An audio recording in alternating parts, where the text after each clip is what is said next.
بسم اللہ الرحمن الرحیم۔ السلام علیکم پیارے دوستو، آج میں آپ کو بتاؤں گا جادو کرنے والے کا پتہ کرنے کے لیے شاندار وظیفہ۔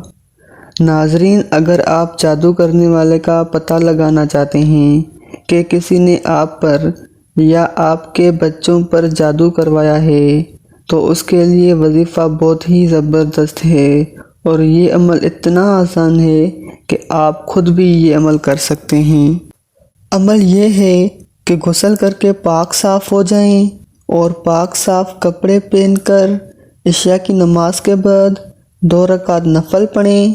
نفل پڑھنے کا طریقہ یہ ہے کہ پہلی رکعت میں سورہ فاتحہ کے بعد سورہ اخلاص 15 مرتبہ پڑھیں۔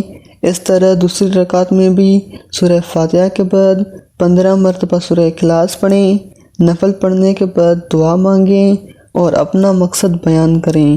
انشاءاللہ تعالی اس وظیفے کی برکت سے بہت جلد آپ کو ایسی نشانیاں نظر آنا شروع ہو جائیں گی جس سے آپ کو جادو کروانے والے کی پہچان ہو جائے گی اور آپ مزید نقصان سے بچ سکیں گے۔